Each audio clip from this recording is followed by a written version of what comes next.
시청자 여러분 안녕하십니까? 2026년 1월 24일 배승의 뉴스 배송 시작합니다. 현대차 노조가요, AI 로봇과의 전면전을 선포했습니다. 우리 제조업을 로봇한테 뺏길 수 없다라고 하면서 극렬하게 저항하고 있는데요. 로봇이 생산성이 훨씬 더 높고 효율적이고 거기다가 절감, 원가 절감도 되기 때문에 기업들로서는 제조업 과정에서 로봇으로 대처하려고 합니다. 실제로 현대차 노조 한 명에게 들어가는 비용은요, 연 1억 3천인 반면에 이 로봇에게 들어가는 비용은 연 1,400만 원에 불과하다고 합니다. 그러니까 10분의 1로 줄어들고요. 그리고 로봇은 24시간 돌릴 수가 있고요. 그리고 로봇은요, 노조처럼 파업을 하지 않습니다. 그렇기 때문에 이 현대차 노조는 깜짝 놀란 거죠.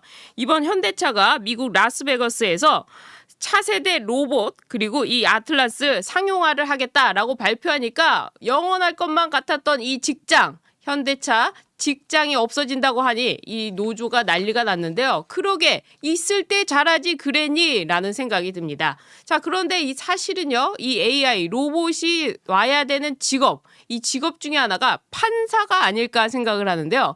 판사, 이번에 본 이진관 판사 보셨죠? 자신의 감정을 쏟아가면서 마치 자기가 대한민국에 뭐라도 된 듯이 그러면서 울먹이면서 판결을 한 걸 보고 참 저는 속된 말로 역겹다는 생각을 했습니다. 판사가 유죄의 심증을 가지고 애초에 유죄로 판결하려고 그렇게 끼워 맞추려고 하는데 그것이 무슨 잘된 판결입니까? 이 내란죄와 관련해 가지고 정말 그런 폭동이 있었던가 하는 부분에 있어서는 신중하게 판단을 해야 되는데 그저 끼워 맞추기로 하면서 판결을 써내려가면서 울먹이는 거 좌파 특징이죠. 이런 판사들에 대해서도 AI가 대체해야 된다. 그래야만이 헌법의 원칙에 따라 평등 원칙에 따라 이재명도 재판하지 않겠습니까? 이진관 판사는요. 이재명에 대한 재판도 정지를 시켰는데 이런 일은 로봇한테는 있을 수가 없다는 거죠. 그래서 저는 판사들도 AI로 바뀌어야 된다. 서면으로 주장하는 거 딱 내서 쭉 AI가 그 검색을 해가지고 맞는 판례 찾아서 딱딱딱딱 하면은 결론이 쉽게 나올 거 아닙니까? 그런 점에서 이재명 재판 반드시 재개해야 된다. 그러려면 로봇 판사가 있어야 되나? 이런 생각도 드는데요. 또 하나 직업군, 없어져야 할 직업군이 바로 국회의원이 아닌가 생각합니다. 이번에 전해드릴 두 사람, 이해운과 서영교입니다. 이해운과 서영교, 서영교와 이해운 두 사람 뭔가 비슷해 보이지 않으세요? 국회의원 때 얼마나 많은 특혜를 했는가 하는 부분부터 시작해서 어제 열렸던 청문회까지 쭉 살펴보면서 이해운과 관련돼서는 이재명한테 미칠 영향까지 한번 살펴보고요. 서영교 서울시장 나온다고 하는데 과연 될지 이 부분에 있어서 좀 살펴보려고 합니다. 먼저 이해운에 대한 특혜 논란입니다. 이해운 나무위키에도 보니까요. 뭐 이게 좌파 위키다라고 하는데 어쨌거나 이 이해운에 대한 논란을 쭉 살펴보면요. 정말 파렴치하기 짝이 없다. 국회의원으로서 어떻게 이렇게까지 해먹을 수가 있느냐. 이 사람은 지금 무슨 장관 자리가 아니라 그 청문회 자리가 아니라 수사기관에 가서 수사를 받아야 될 사람이다. 정말 뻔뻔하기 짝이 없고 욕심 덩어리에다 드글드글하다. 이런 사람들을 뭐라고 합니까? 욕심 많은 사람 뭐라고 하죠? 우리가 돼지 같다 이러는데 진짜로 돼지처럼 욕심이 많은 거 아닌가? 죄송합니다. 이 그냥 있는 돼지들한테 모욕을 했습니다. 이해운은 그것보다도 못한 사람이다. 이런 생각이 듭니다. 먼저 국회의원 때 보좌진 폭언. 보좌진 갑질이죠. 강선우도 여가부 장관 때 이 갑질 논란 때문에 자진 사퇴를 했습니다. 이해운은 이쯤 되면은 자진 사퇴를 해야 되는데 전혀 그럴 기색이 없죠. 청문회에 나와서 뻔뻔하게 모든 것을 소명하겠습니다 하면서 빠져나가는 걸 보니까 보통은 아니구나 이런 생각이 듭니다. 게다가 배우자의 영종도 땅 투기 의혹 그리고 아들 명의의 대부업 투자 아들 명의로 대부업까지 하고 그러면서 대부업과 관련해서 이해운은 어떤 사람입니까? 이 경제를 공부했던 사람 아닙니까? 그럼 대부업이 나쁘다는 걸 뻔히 알고 있는데 이것을 아들 명의로 대부업 투자를 하고 그리고 구의원들한테 갑질을 하고 게다가 이번에 가장 문제가 되는 거 예전에는요. 그 입시 비리 그리고 군 입대 비리 그다음에 이 채용 이 채용에 있어서의 비리 이거에 정말 국민들이 화가 많이 났죠. 그런데 요즘에는 하나 더 추가돼서요. 청약과 관련해서 아파트 청약과 관련해서 청약에 비리가 있으면 국민들이 화가 납니다. 나도 청약하고 싶은데 어떻게 저럴 수가 있느냐. 그런데 이혜훈이 딱 그 청약 레미안 원펜타스 이거 정말 대한민국의 마지막 남은 어떻게 해서든 해보자 하는 그런 청약이었는데 여기에 이혜훈이 레미안 원펜타스 부정청약 의혹으로 아들 며느리 결혼을 해놓고 안 했느니 뭐니 해가면서 장남의 주소지까지 이전해가지고 어떻게든 이 청약을 받아낸 거 이거 부정하게 한 거 아니냐 이래가지고 논란이 되고 있습니다. 벌써 여기서 사실은 끝내야 되는 것이었습니다. 그런데도 불구하고 끝까지 어떻게든 장관 자리 해보겠다. 김민석 총리처럼 청문회 하루만 버텨보자. 이런 식으로 나오고 있는데 그 뻔뻔함에 혀를 내두를 수밖에 없습니다. 게다가 장남 이 아들 관련해가지고 논문과 관련해서도 아버지와의 논문 공저로 한 거 아니냐. 그리고 삼남의 국회의원실 인턴 특혜 의혹, 또 자식과 시모 간의 상가 매매를 통한 증여세 대납 의혹, 게다가 동대문구 전농동 토지주택 매입건에 있어서도 이게 문제가 되는 거 아니냐. 그리고 통일교 인사로부터 고액 후원금을 받은 거 아니냐. 또 아들 병역 특혜 논란 의혹부터 시작해가지고 장남의 세종시 아파트 무상 거주 의혹, 별의별 일이 다 있습니다. 그러니까 할 수 있는 거 국회의원으로서 할 수 있는 것은 다 해가지고 재산을 증식시켰다. 이 논란만 보더라도 이혜훈이 어떻게 장관을 할 수 있느냐. 그 무슨 자리든 간에 경제로 해가지고 장관 자리 그런 자리가 전문직이 있다 하더라도 전문성이 있다 하더라도 이 도덕성에서 틀려먹었다. 아니 어쩌면 이런 거일 수도 있죠. 그러니까 이재명 본인이 전과 사범의 형사 피고인 5개 재판을 받고 있는 형사 피고인이기 때문에 이 정도 수면 아래 있었던 거 아직 조사도 아직 시작도 안 된 거 이런 범죄 혐의로 의혹이 제기된 거 이쯤이야 눈 감아줄 수 있다 이렇게 생각할 수도 있겠죠. 그런 점에서 이혜훈이 전과가 없으니까 딱 맞는 인사다 이렇게 생각할 수 있겠지만 많은 국민들은 이재명 본인부터 틀려먹었고 그리고 이재명이 지목하는 이혜훈은 더 틀려먹었다. 게다가 국민의힘에서도 이런 사람인 줄 몰랐는데 잘됐다 하면서 사실상 버려진 거 아닙니까? 그런데 이재명 입장에서는요. 이 문제가 굉장히 어려운 문제다. 이재명이요 직접 신년 기자회견에서 이혜훈 문제가 정말 어려운 일이다 이렇게 하면서 이야기를 했습니다. 이재명이 1일 1 의혹으로 나타나고 있는 이혜훈을 이러지도 못하고 저러지도 못하고 있는데 이혜훈 카드는 결국 이재명의 자충수가 돼버렸습니다. 아마 이재명도 이혜훈을 데리고 올 때는 보수 분열체 그리고 나는 이렇게 탕평 인사를 하는 사람이야 이런 것만 생각했겠지만 까고 보니까 야 이거 엉망진창인데 이거를 어떻게 이럴 수도 없고 저럴 수도 없고 이런 상황이 됐다는 거죠. 첫 번째 문제 이재명한테 치명타로 주는 첫 번째 문제점은 바로 이겁니다. 청와대 인사검증 시스템이 완전히 엉망진창이구나. 그러니까 청와대가 먼저 인사검증을 1차적으로 하죠. 민정수석도 있고 인사수석도 있고. 그런데 이 자리에서 민정비서관, 인사수석, 비서관 이런 데서 제대로 된 검증, 필터링을 안 했기 때문에 이혜훈의 의혹이 계속 커져 나오는 거 아니냐. 그런 점에서 청와대 인사 시스템 결국에 또다시 논란이 되는 거. 진짜 실세는 누구인가?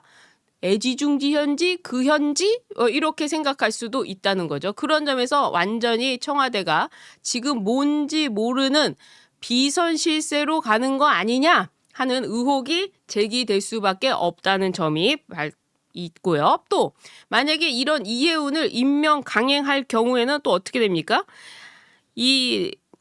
이재명이 조직 개편하고 처음으로 맡는 장관인데 이 장관이 무려 7건의 수사를 받게 됐습니다. 그러니까 나라 살림을 책임질 수장 그 장관이 임기 내내 사법 리스크에 발목이 잡히는 이런 상황이 되는 건데, 이건 또 이재명과 똑같죠. 이재명도 사법 리스크 내내 있었으니까 뭐 이 정도는 아무것도 아니다 생각하는 걸까요? 어쨌거나 이재명은 임명 강행했을 경우에 이런 리스크를 안고 가게 됐다.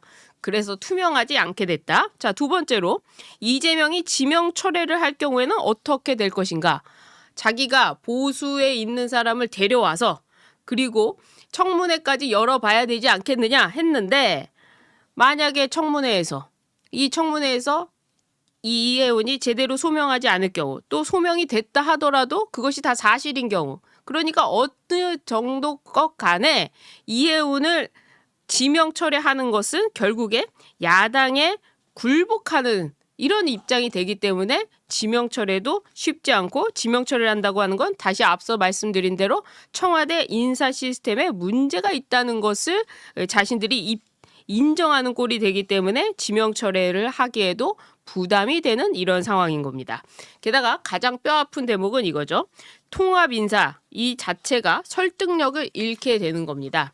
그러니까 지방선거를 앞두고 중도층을 잡으려고 했던 이런 거는 다 틀려먹었다. 오히려 지금 민주당의 내부 분열이 가속화되고 있죠. 조국 혁신당과의 통합 이 문제를 정청래가 이끌어가고 있는데, 이재명도 지금 마치 알았다는 듯이 얘기하고 있지만 내부에서 아니 정청래 네 맘대로 할 거냐 하면서 조국 혁신당에서도 이 합당을 반대하면서 지금 민주당이 쪼개지고 있습니다. 자, 이런 가운데 이혜훈 임명을 강행하기도 애매하고 또 지명 철회하기도 애매하고, 이혜훈이 자진 사퇴했으면 좋겠는데 이혜훈은 벌써 청문회 하루만 거치면 된다는 심보로 지금 이렇게 있지 않습니까? 그러니까 자진 사퇴도 안 되고, 그러니까 이재명 입장에서는 이혜훈 카드로 완전히 죽을 썼다. 자충수가 됐다 이런 말이죠. 이재명의 제가 말씀드리지 않습니까? 2026년 이재명은 내리막길밖에 없다. 왠지 우리가 이길 수 있을 것 같다. 그런 말씀 드리지 않았습니까? 그런 점에서 이혜훈 카드는 이재명의 자충수가 됐다. 여야 모두 질타하는 이런 청문회는 보기 드문 청문회였다. 이런 말씀을 드리고요. 자, 이혜훈과 비슷한 사람, 얼굴로 좀 비슷하게 생긴 걸까요? 좀 떠올려 보면 바로 서영교가 있는데요. 이 서영교 서울시장에 나오겠다고 기자회견까지 했습니다. 서영교가요, 김재원 최고위원이 최고위원회의에서 서팔계라고 했던 발언에 대해서 고발을 했는데, 이 서영교가 어떤 자신의 외모에 대해서는 굉장히 컴플렉스가 있는 거 아닌가 싶을 정도로 서팔계라는 단어, 그리고 우리가 풍자로서 말할 수 있는 거 아닙니까? 욕심 많은 사람 어떻게 그리죠? 악어를 그릴 수는 없잖아요. 욕심 많은 사람 뭐로 풍자가 됩니까? 배가 뚝뚝뚝 나오고, 그리고 얼굴도 뚱뚱하고, 뭔가 이렇게 돼지 코를 달려있고, 그렇게 해서 돼지랑 비교하는 거 아닙니까? 저들은 얼마나 비교를 해댔습니까? 박근혜 대통령은 닭근혜라고 하지 않나? 이명박은 쥐라고 하지 않나? 마찬가지 아닙니까? 국회의원에 대해서 풍자로 그렇게 동물로 표현할 수도 있는 건데 발끈하는 게 좀 이상하기도 합니다.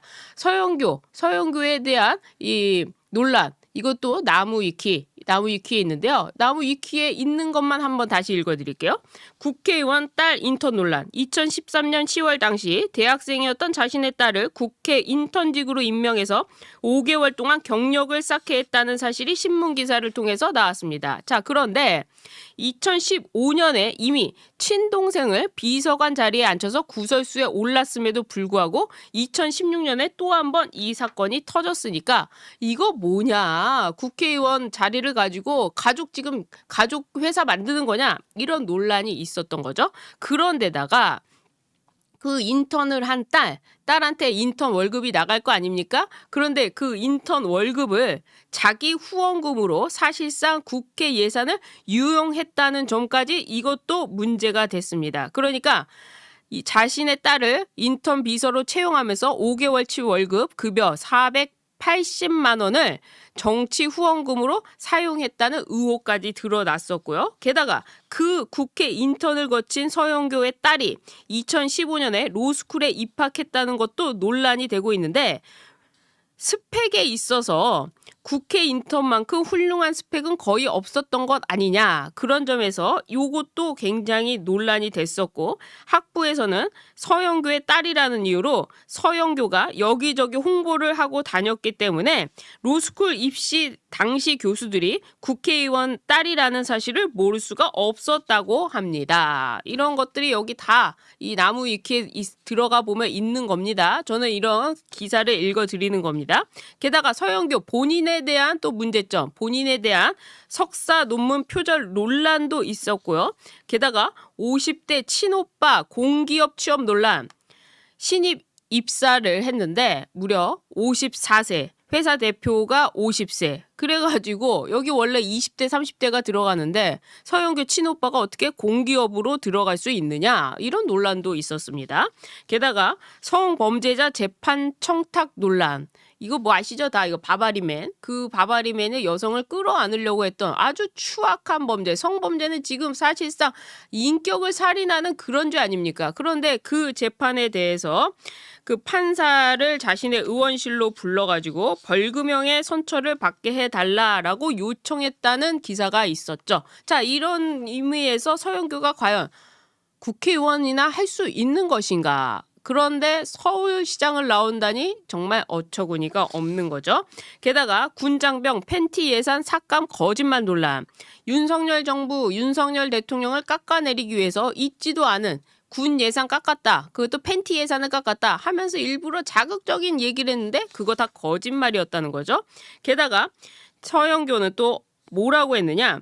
윤석열 대통령을 향해서 이런 작자 뭐 말 안 듣는 모습 인간이냐 하면서 맹목적인 적개심을 드러내기도 했습니다. 게다가 가장 최근에 있었던 거 조희대 한덕수 회동 AI 녹취록 제기 논란. 그래가지고 조희대 대법원장이 한덕수와 회동을 하면서 알아서 처리해 주겠다. 뭐 이런 얘기를 했다더라 하면서 가짜 뉴스를 유포했죠. 알고 보니까 그 녹취록도 AI로 짜집게 한 거고 서영교가 발표했던 그 내용, 그 좌파 유튜브에서도 왜 우리한테 말도 안 하고 그런 내용 했느냐 막 하면서 비웃던 그런 일이 있었죠. 지금 한덕수는 어떻게 됐습니까? 구속되지 않았습니까? 그런데 무슨 조희대와 회동을 하고 뭐가 있다는 말입니까? 저런 식으로 확인되지도 않은 사실을 그냥 서울시장 하고 싶으니까 이름이라도 뜨기 위해서 했던 거 아니냐? 이런 생각밖에 들 수밖에 없고요. 그리고 2025년 9월 24일 법사위 회의 중에 서영교가 신동욱 의원의 보좌진 이름을 실명으로 거론해서 그 보좌진의 개인정보가 유출이 되면서 완전히 좌표찍기가 됐죠. 또 2025년 11월 18일에 쿠팡과 관련한 이 청문회 상설특검 이거 있었는데 이와 관련해서 쿠팡 임원 출신의 변협이사와 오찬을 해서 논란이 됐었죠. 자, 이런 것들이 전부 보면은 과연 국회의원으로서 자격이 있느냐 그런 점에서 이해운이나 그리고 서영교나 그리고 또 지금 문제가 되고 있는 김병기나 강선우나 이런 사람들 그냥 국회가 AI로 되면 얼마나 편하게 작동이 되겠습니까? 이런 불법을 저지르지 않고 그리고 선거로 인한 투표 그 뭐 사전 투표니 부정선거니 이런 논란도 싹 없어지게 AI가 하면 되지 않을까요? 또 선거 얘기가 나왔으니까 말씀을 드리는데요. 미국의 트럼프 대통령은 이 부정선거를 가지고 진짜 부정선거가 있다. 그리고 이런 것으로 인해서 국민들의 이 선거권이 침해되고 있다. 이렇게 얘기를 하면서 이 논란을 가지고 자신의 정치적인 것을 이용하고 있습니다. 자, 우리도 분명히 할 수 있습니다. 민주당 부정선거 너희들 동조하느냐? 아니라면 사전투표제 없애고 그리고 투표함을 투명한 것으로 바꾸고 사전투표제를 한다 하더라도 투표함만 투명한 것으로 바꿔보자. 이렇게 물어보면서 이걸 가지고 오히려 민주당을 공격하면서 국민의 신뢰는 국민의힘이 더 얻을 수 있다는 거죠. 게다가 또 문제점은 이 투표에서 개표하는데 수개표를 먼저 하자. 그리고 그거를 세면 되는 거 아니냐. 개수기로 세면 되는 거 아니냐. 이렇게 순서만 바꿔도 어디냐. 그렇게 말하지 않는 민주당 니들이 혹시 무슨 부정을 하는 거 아니냐 이렇게 공격할 수 있는 그런 공격점으로서 이용할 수 있는데 이걸 가지고 이야기하면 극우니 뭐니 해가면서 얘기하는 거. 극우라뇨. 부정선거 얘기하는데 극우가 어디 있습니까? 무슨 폭력을 행사했습니까? 이런 것에 빠지지 말고 확실하게 과학적 검증을 해서 그리고 순서만 바꿔서 투명하게 한다면 그것이야말로 제대로 된 선거권을 보장할 수 있는 거 아니냐? 이렇게 나가야 지방선거도 이길 수 있고 또 다음에 있을 총선도 이길 수 있는 거 아니겠습니까? 그런 점에서 여기까지 좀 이야기를 해드렸습니다. 오늘은 주말이라서요. 이렇게 좀 특집으로 준비해 봤는데요. 이해운과 서영교, 서영교와 이해운 뭔가 비슷하면서 닮은 꼴이 있는 것 같다. 전부 AI로 교체됐으면 좋겠다라는 생각하면서 오늘 방송 여기까지 하도록 하겠습니다. 나가시기 전에 구독 버튼 눌러주시고요. 좋아요 버튼, 응원의 댓글도 많이 남겨주시길 부탁드립니다. 시청해주신 여러분 고맙습니다.